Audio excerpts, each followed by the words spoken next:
देखो बच्चों कठिन सवाल आसान जवाब। क्योंकि गणित हुआ आसान रे बच्चों, गणित हुआ आसान। अंकों का है खेल निराला, जोड़ घटाओं ने क्या कर डाला। क्योंकि गणित हुआ आसान रे बच्चों, गणित हुआ आसान। शून्य का है खेल अजब, अंकों के संग करे गजब। कभी अंकों को शून्य बनाता या अंकों का मान बढ़ाता। क्योंकि गणित हुआ आसान रे बच्चों, गणित हुआ आसान।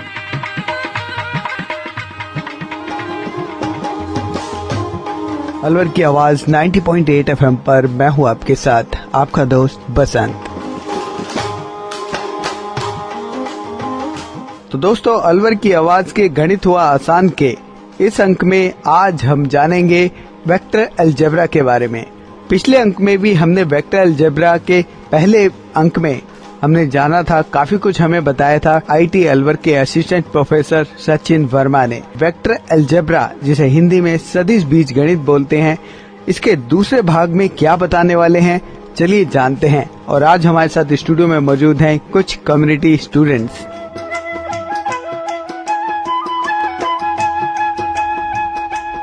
नमस्कार बच्चों। नमस्कार सर। बच्चों, मेरा नाम Sachin Kumar Verma, IT engineering college में as a assistant professor, department of mathematics.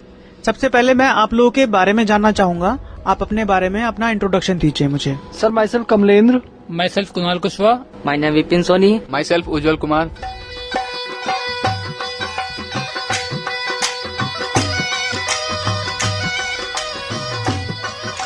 तो बच्चों, आज हम जिस टॉपिक पे डिस्कस करेंगे उसका नाम है वेक्टर अलजेब्रा इंग्लिश में, और हिंदी में अगर हम बात करें तो उसको बहुत कहते हैं हिंदी में सदिश बीजगणित। क्या कहते हैं बच्चों? सदिश बीजगणित। हाँ, सदिश बीजगणित में हम जिन राशियों के बारे में पढ़ते हैं उनको कहा जाता है सदिश राशियां और अदिश राशियां। ठीक है बच्चों। बेटा, जैसे कि हमने लास्ट एपिसोड में डिस्कस किया था, राशियों के बारे में बात की थी हमने। Yes sir. सदिश राशियां, अदिश राशियां। Yes sir. ठीक है। मैग्नीट्यूड के बारे में बात की थी, परिमाण के बारे में। Yes sir. और दिशाओं के बारे में बात की थी। Yes sir. ठीक है। तो लास्ट टाइम पे हमने अदिश राशियों के बहुत सारे एग्जाम्पल के बारे में बात की हमने। यस। जैसे द्रव्यमान, समय, दूरी, क्षेत्रफल, आयतन, तापमान, यस, धन, ठीक है, यस सर। डेंसिटी के बारे में बात की।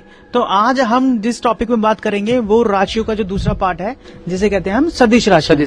सदिश राशियों को मैं एक बार फिर डिफाइन करना चाहूंगा।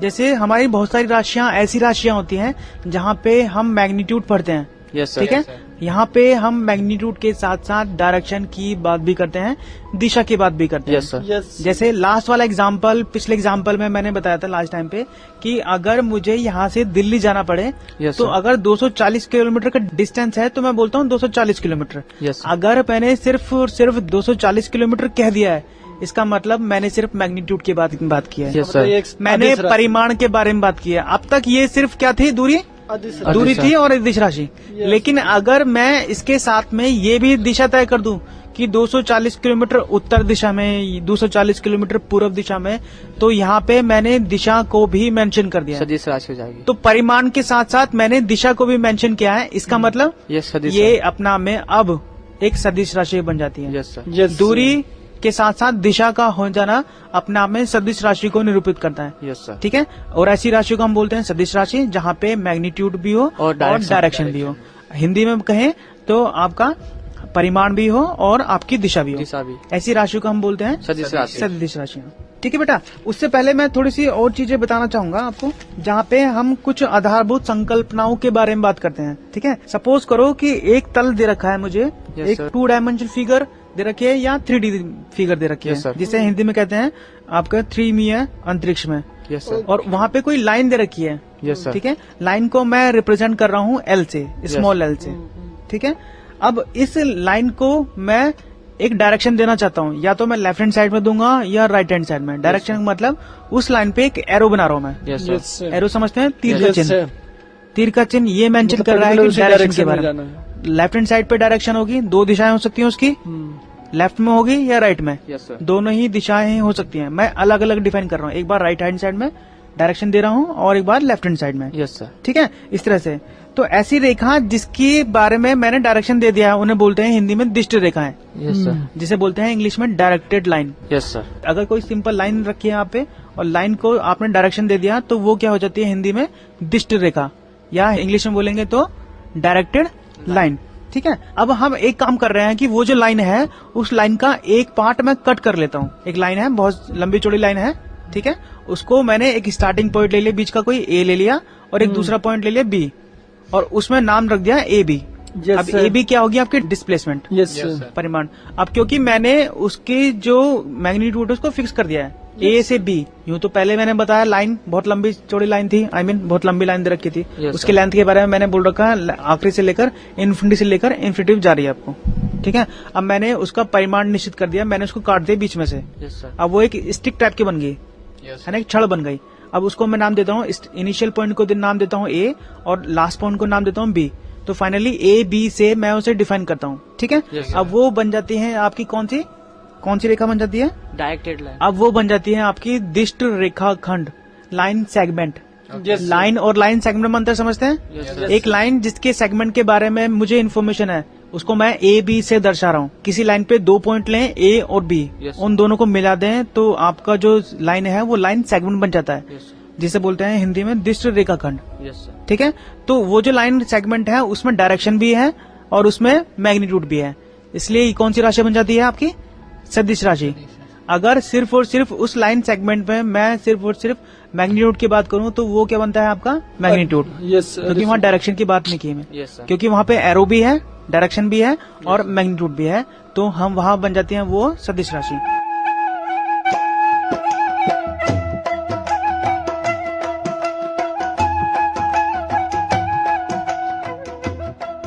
अच्छा बच्चों, सदिश राशियों को रिप्रेजेंट करने का एक तरीका होता है। रिप्रेजेंट कैसे करते हैं, मान लो कोई आपको क्वांटिटी दे रखी है ए, यस, ठीक है, और अगर उसमें डायरेक्शन भी है तो ए के ऊपर एक चिन्ह हम निरूपित करते हैं, एरो के एक तीर का चिन्ह निरूपित करते हैं।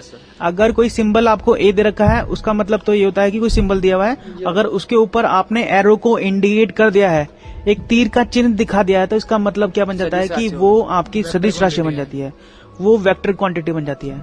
ठीक है, अब बात करते हैं परिमाण के बारे में।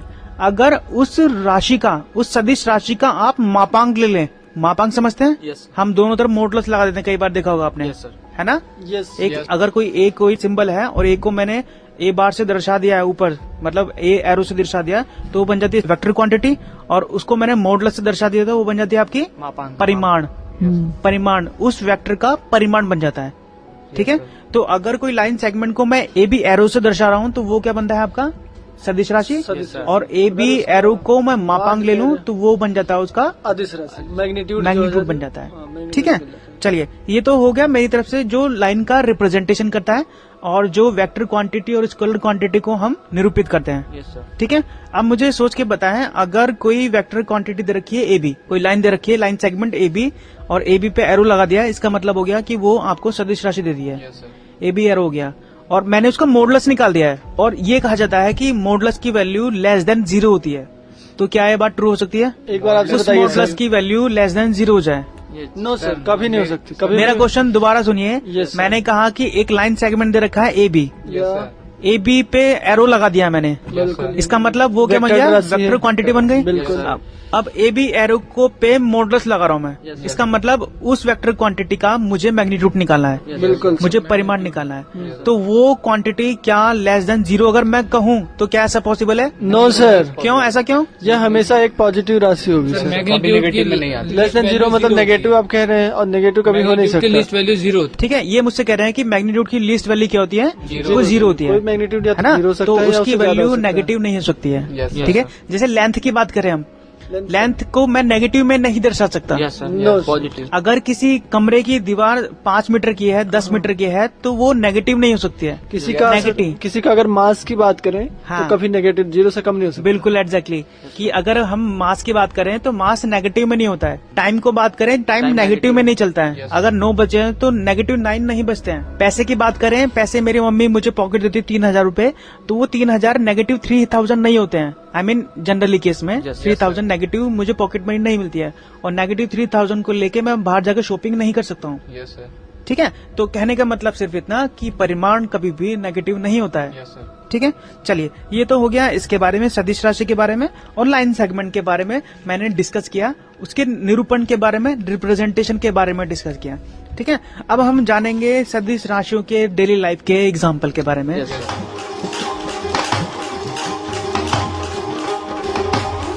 जैसे कि डिस्प्लेसमेंट होता है, हाँ जी। फिर डिस्प्लेसमेंट होता है velocity into time.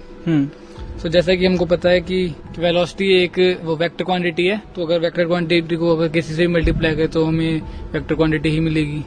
Yes sir. ठीक है, ये कह रहे हैं कि अगर दो वेक्टर क्वांटिटीज हैं और उनको आपस में मल्टीप्लाई कर रहे हैं तो मुझे वेक्टर क्वांटिटी ही मिलती है। सर एग्जैक्टली ऐसा ही होता है बेटा? Yes sir. हाँ जी सर, वेक्टर क्वांटिटी की एक और प्रॉपर्टी है कि अगर कोई वेक्टर क्वांटिटी किसी भी स्केलर क्वांटिटी से मल्टीप्लाई हो रही है या एडिशन हो रहा है तो हमेशा क्या होगा, वो भी एक वेक्टर क्वांटिटी ही होगी। जैसे कि इस केस में हो रहा है, अगर वेलोसिटी को हम टाइम से मल्टीप्लाई कर रहे हैं, जो कि टाइम यहाँ पे क्या है, स्केलर क्वांटिटी। बिल्कुल सही सर, ये उसका मल्टीप्लाई हो रही है तो हमें डिस्प्लेसमेंट मिल रहा है जो कि एक वेक्टर क्वांटिटी है। सर जैसे कि मैंने 50 किलोमीटर की स्पीड से एक डायरेक्शन में गया, मान लो ईस्ट डायरेक्शन में गया, और मैंने 1 घंटे में 1 घंटा मतलब मैं 1 घंटे तक लगातार मैं 50 किलोमीटर की स्पीड से जाता रहा। अगर मैं मल्टीप्लाई करूं दोनों को तो मैं डिस्टेंस जो मिलेगा वो मिलेगा मेरे को 50 किलोमीटर, जो कि एक डिस्प्लेसमेंट है। मैं स्टार्टिंग में टाइम 0 पे मैं एक जगह पॉइंट पे खड़ा था, उसके बाद टाइम स्टार्ट हुआ 1 घंटे तक मैं एक डायरेक्शन में किसी भी डायरेक्शन में 50 किलोमीटर पर आवर की स्पीड से जाता रहा।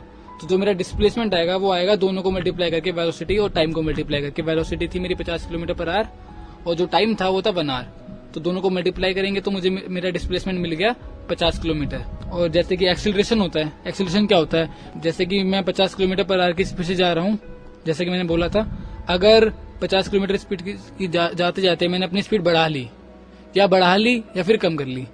अगर मैं अपनी स्पीड बढ़ा लेता हूँ तो जो मेरी नेक्स्ट स्पीड हो जाएगी, मान लो 60 किलोमीटर पर आवर हो गई स्पीड, तो जो एक्सीलरेशन होगा वो 10 किलोमीटर पर आवर का आ गया। पहले मेरी जो 60 हो गई फाइनल वेलोसिटी हो गई, और जो मेरी पहले थी इनिशियल वो हो गई, वो 50 किलोमीटर पर आवर थी। तो जो एक्सीलरेशन होता है वो चेंज इन वेलोसिटी होता है किसी भी पर्टिकुलर डायरेक्शन में। वेलोसिटी अपने आप में एक वेक्टर क्वांटिटी है, तो अगर 2 वेक्टर क्वांटिटी का डिफरेंस निकालेंगे हम तो हमें वेक्टर क्वांटिटी ही मिलेगा। जैसे कि एक्सीलरेशन अगर पॉजिटिव भी हो सकता है एक्सीलरेशन और नेगेटिव भी हो सकता है। सपोज मैं 50 किलोमीटर पर आवर की स्पीड से जा रहा हूँ, अगर जाते जाते मैंने कोई सामने बच्चा आ गया तो मैं ब्रेक अप्लाई करूंगा, पूरे ब्रेक अप्लाई कर दूंगा, रोक लूंगा गाड़ी को, या फिर मैं स्लो करके साइड से निकाल लूंगा। जस्ट सपोज मैंने थोड़ी स्लो करी बाइक, 40 किलोमीटर पर आवर की स्पीड से लाया और साइड से निकाल ली, और साइड से निकाल ली तो 50 किलोमीटर पर आवर से 40 किलोमीटर पर आवर आई, और जो फाइनल वेलोसिटी मेरी क्या हो गई 40 किलोमीटर पर आवर, और जो मेरी इनिशियल वेलोसिटी थी वो थी 50 किलोमीटर पर आवर। तो दोनों का डिफरेंस निकालूंगा मैं, तो मेरी -10 आ गई, तो एक्सीलरेशन होगा -10 किलोमीटर पर आवर। ठीक है तो बेटा। सर ये हमें समझ नहीं आया कि ये कैसे कोरिलेट करना चाहते हैं कि ये एक्सीलरेशन ये क्या है, वेक्टर क्वांटिटी है। जैसा कि अभी आपने खुद बताया था थोड़ी देर पहले ही कि अगर हम 2 वेक्टर क्वांटिटी को मल्टीप्लाई करते हैं या फिर एक वेक्टर क्वांटिटी को या फिर एक स्केलर क्वांटिटी को मल्टीप्लाई करते हैं तो हमें एक वेक्टर क्वांटिटी ही मिलती है।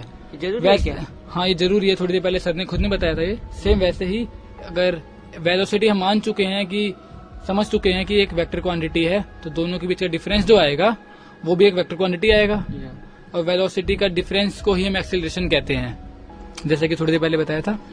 जैसा कि अभी कुणाल ने बताया मुझे एक्सेलरेशन के बारे में, कुछ पॉइंट मिस हो रहे हैं वहाँ पे। Yes sir. उसको करेक्ट करना चाहेंगे आप? Yes sir. हाँ बताएं आप, आपका नाम बेटा? सर मेरा नाम उज्जवल कुमार है। हाँ जी सर, मैं कुणाल के पॉइंट को सर वहाँ पे सर मॉडिफाई करना चाहूंगा कि सर कुणाल ने बताया ना सर कि हमारी कोई फाइनल वेलोसिटी होती है माइनस जो इनिशियल वेलोसिटी है सर, इससे रिलेट करके कुणाल ने बताया। सर मैं इसको टाइम से रिलेट करके बताना चाहूंगा सर, यानी अगर किसी हम फाइनल वेलोसिटी को सर v मानते हैं, ठीक है, और इनिशियल वेलोसिटी को u मानते हैं सर, तो अगर v minus u by T होती है ना सर, इसे हम एक्सेलरेशन कहते हैं। और ये सर ये भी एक एग्जाम्पल हुई सदिश राशि की सर। ठीक है बेटा। Yes sir. ओके सर, एक एग्जांपल मैं और देना चाहूंगा सर सदिश राशि का।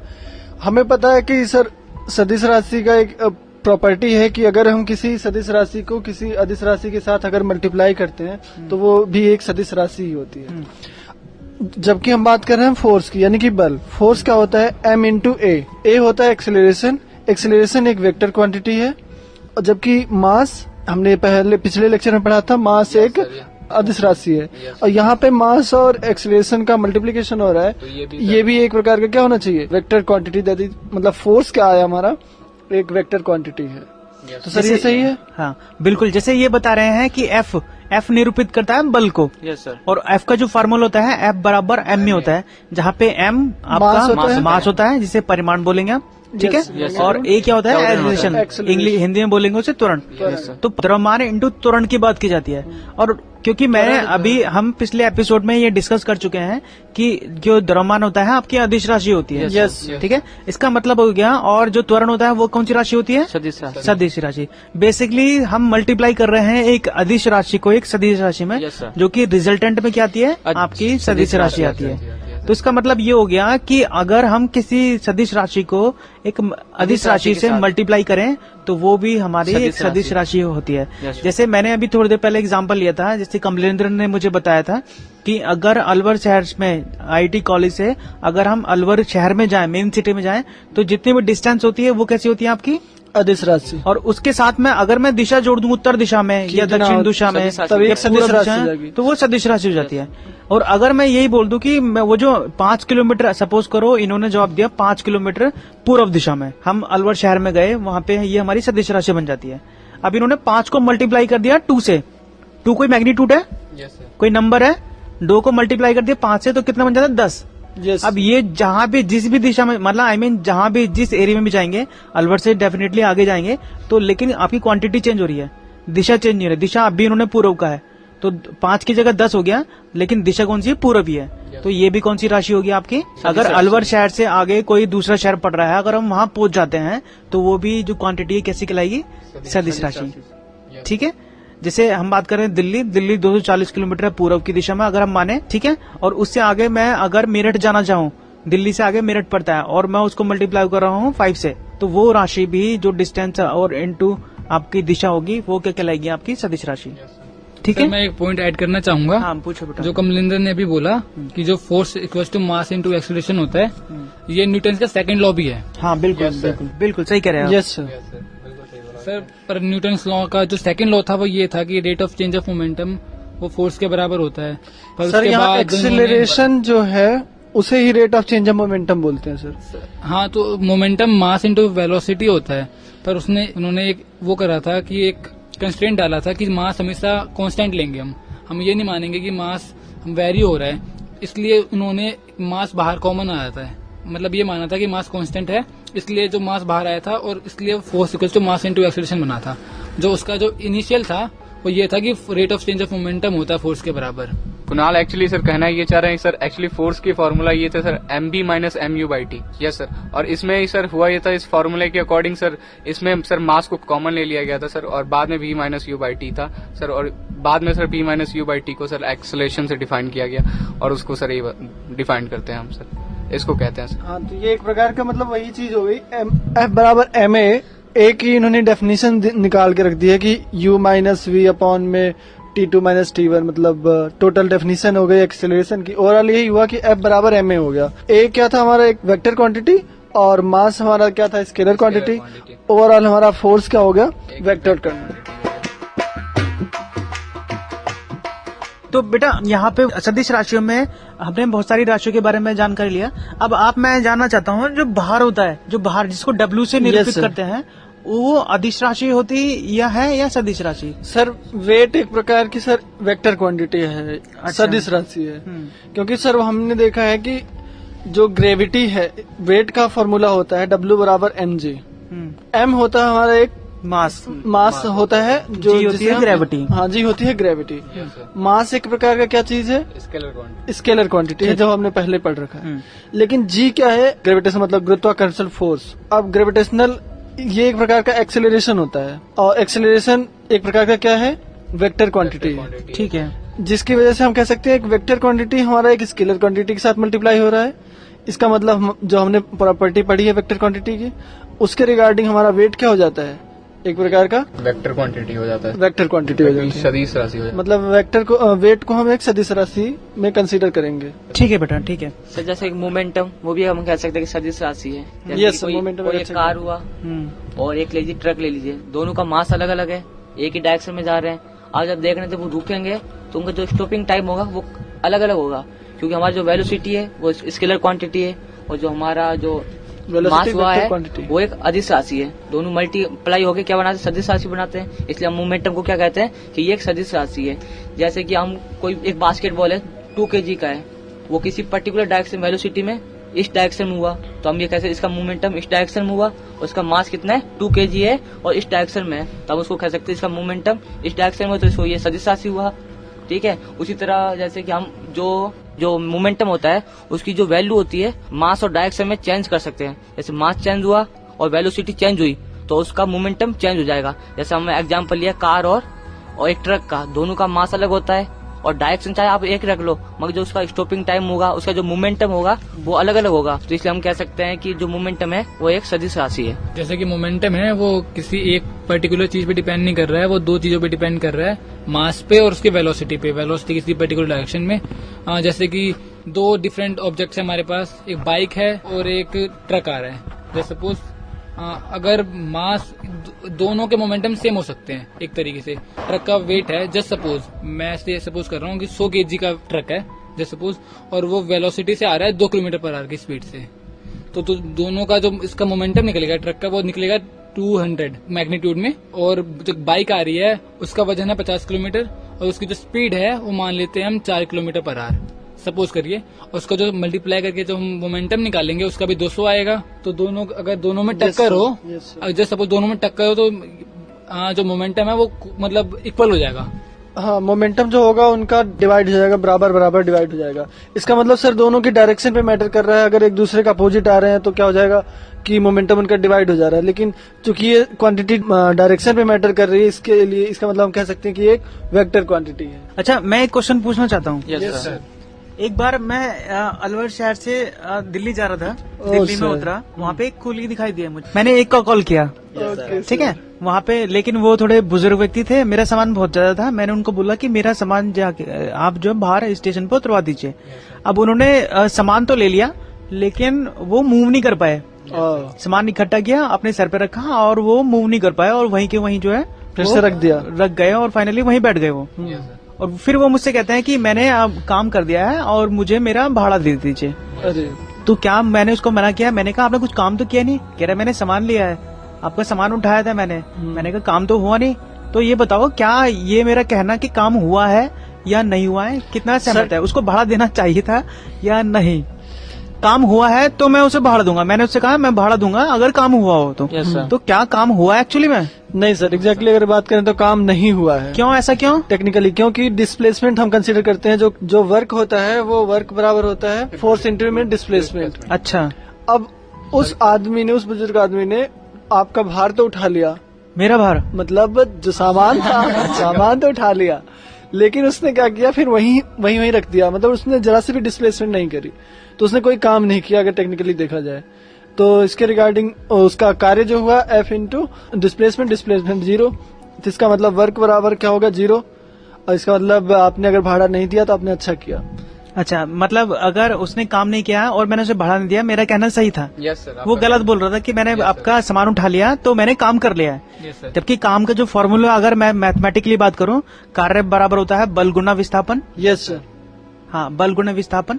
और क्योंकि विस्थापन हुआ ही नहीं, यस सर, वो जिस स्थान पे खड़ा था उसी स्थान पे रहा, मुझे स्टेशन से बाहर जाना था और वो वहीं खड़ा रह गया, मेरा काम तो हुआ नहीं। तो मुझे भाड़ा देना नहीं बनता है क्योंकि उसने काम नहीं किया। विस्थापन की वैल्यू 0 तो सारी क्वांटिटी 0, तो W की वैल्यू 0 जाती है, काम की वैल्यू 0 जाती है, तो भाड़ा देना नहीं बनता है। सर मैं एक और उदाहरण देना चाहूंगा। एक क्वेश्चन पूछना चाहूंगा सर मैं एक उदाहरण देना चाहूंगा।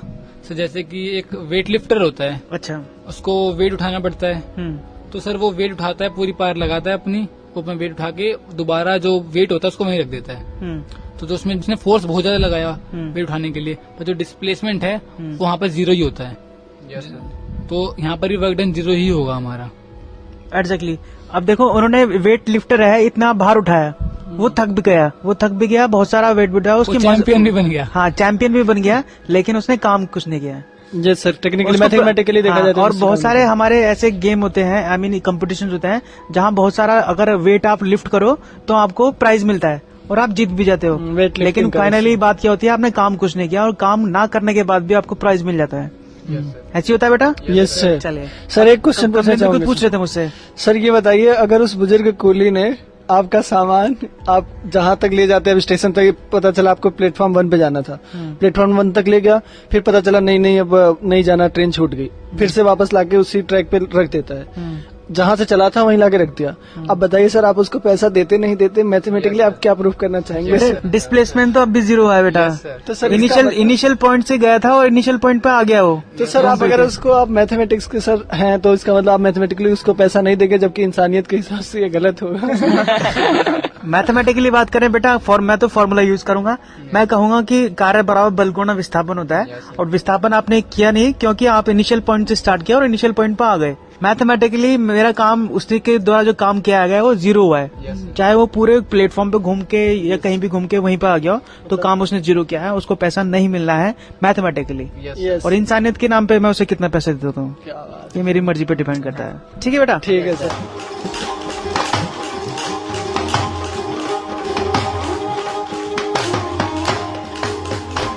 बेटा अब हम बात कर रहे हैं मैथमेटिकली।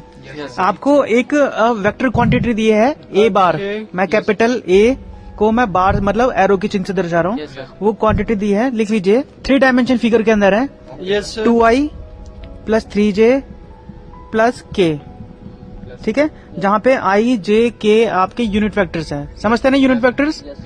ठीक है। और अब मुझसे ये कहा जा रहा है कि इस वेक्टर क्वांटिटी का आप मापांक बताएं।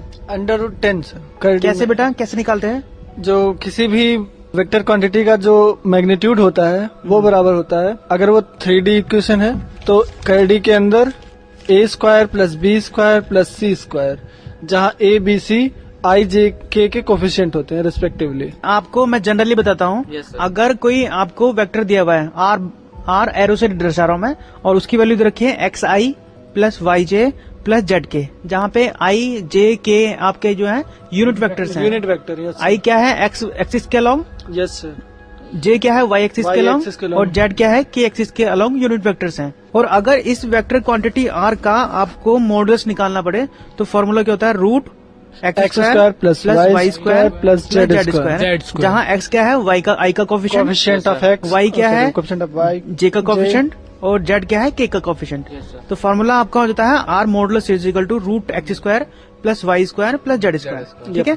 अब क्वेश्चन आपको दिया गया है 2i + 3j + k, और मुझसे कहा जा रहा है कि इसका आपको मापांक बताना है। मापांक निकालने के लिए 2 का स्क्वायर 4, 3 का स्क्वायर 9, और फाइनल 1 का स्क्वायर 1। फाइनल कितना हो जाता है?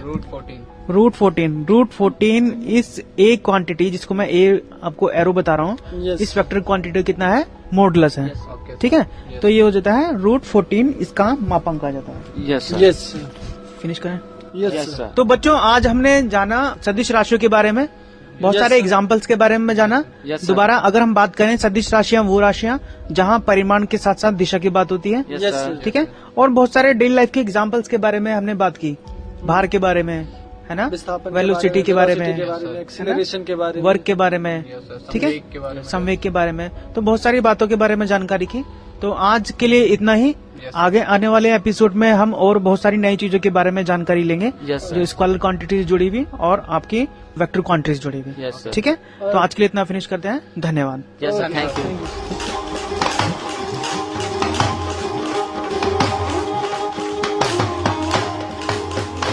तो दोस्तों, हमें उम्मीद है कि आपको इसके दूसरे अंक में यानी कि वेक्टर अलजेब्रा के दूसरे अंक में बहुत अच्छे से जानकारी हो गई होगी, और आपको ये भी पता लग गया होगा कि सदिश बीजगणित यानी कि जिसे इंग्लिश में वेक्टर अलजेब्रा कहते हैं, उसको किस तरह से हम डेली रूटीन लाइफ में रिलेट करके कैलकुलेट कर सकते हैं। इस विषय के बारे में आपको बता रहे थे IIT अलवर के असिस्टेंट प्रोफेसर सचिन वर्मा, और साथ में थे हमारे कुछ कम्युनिटी स्टूडेंट्स। ये प्रोग्राम भारत सरकार के विज्ञान एवं प्रौद्योगिकी विभाग द्वारा उत्प्रेरित एवं समर्थित किया गया। आपको ये प्रोग्राम कैसा लगा? आप अपने फीडबैक प्रतिक्रिया हमें दे सकते हैं। अपने फीडबैक देने के लिए हमारा पता है कम्युनिटी रेडियो अलवर की आवाज 90.8 megahertz, IIT group of institutions, north extension MIA Alwar Rajasthan. हमारे फोन नंबर हैं 9587908908 और दूसरा नंबर है 014451211190। आप हमें मेल भी कर सकते हैं। हमारी ईमेल आईडी है radioalwar@gmail.com और साथ ही इस प्रोग्राम को आप ऑनलाइन यानी कि इंटरनेट पर भी सुन सकते हैं। इंटरनेट पे सुनने के लिए आपको लॉगिन करना है www.i-radiolive.com पर और साथ ही मैथमेटिक्स यानी गणित हुआ आसान के एपिसोड आप ऑनलाइन यानी कि इंटरनेट के माध्यम से एक दुनिया अनेक आवाज के वेबसाइट पर भी सुन सकते हैं। वेबसाइट है www.edaa.in। लॉगिन कीजिए और कहीं भी बैठकर ऑनलाइन आप इन मैथमेटिक्स के प्रोग्राम को सुन सकते हैं। इसी के साथ अपने दोस्त बसंत को दीजिए इजाजत। नमस्कार। आओ बच्चों देखो बच्चों कठिन सवाल आसान जवाब। क्योंकि गणित हुआ आसान रे बच्चों, गणित हुआ आसान। अंकों का है खेल निराला, जोड़ घटाओं ने क्या कर डाला। क्योंकि गणित हुआ आसान रे बच्चों, गणित हुआ आसान। शून्य का है खेल अजब, अंकों के संग करे गजब। कभी अंकों को शून्य बनाता या अंकों का मान बढ़ाता। क्योंकि गणित हुआ आसान रे बच्चों, गणित हुआ आसान।